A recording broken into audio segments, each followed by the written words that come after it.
Inside the palace of Hastinapur, Queen Gandhari was trapped in an agonizing physical limbo. She carried the blessing of 100 sons, yet years had passed without a single sign of labor. Every day was a heavy, silent waiting game. Then word arrived from the forest. Kunti had given birth to a healthy boy, Yudhishthira. In a single moment, the Kuru throne had its legitimate heir. For Gandhari, the anxiety of her prolonged pregnancy instantly curdled into helpless rage. The isolation of her condition was replaced by an intense, burning jealousy toward Kunti's success. Driven by absolute desperation, she made a catastrophic choice. In a fit of uncontrollable anger, she violently struck her own womb, trying to force an end to the wait.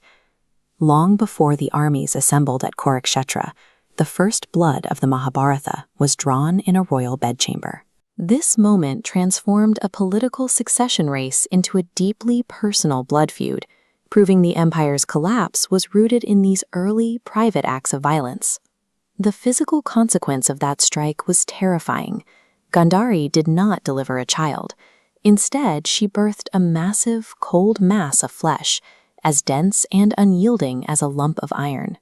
With the pregnancy seemingly ruined, the revered sage Maharishi Vyasa was called in for an emergency intervention to salvage the royal lineage. Vyasa systematically dissected the iron-like flesh into exactly 100 equal pieces, plus one additional fragment. Each fragment was then placed into its own clay pot. These pots were filled with clarified butter, or ghee, to preserve and sustain the biological material. The natural process of birth was completely stripped away. Gandhari's desperate ambition was now physically manifested in a mass-engineered artificial incubation experiment. After an agonizing wait, the first clay pot finally broke open. From it emerged the eldest son, Duryodhana. The moment he took his first breath, the environment rebelled.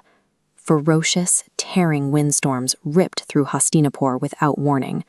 Through the howling wind came an even more disturbing sound. The capital was suddenly overwhelmed by the simultaneous shrieking cries of jackals and crows.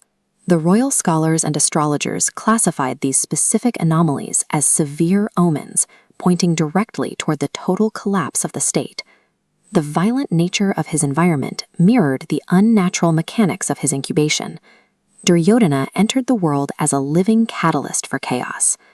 Hastinapur's brightest minds, Prime Minister Vidura, Bhishma Pitama, and the rishis, immediately convened an emergency council with King Dhritarashtra. Their assessment was brutally cold.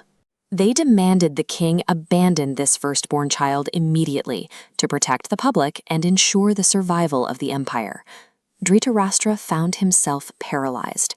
He was sworn by duty to protect his realm, yet he was entirely consumed by a lifelong, blinding obsession to finally hold his own son.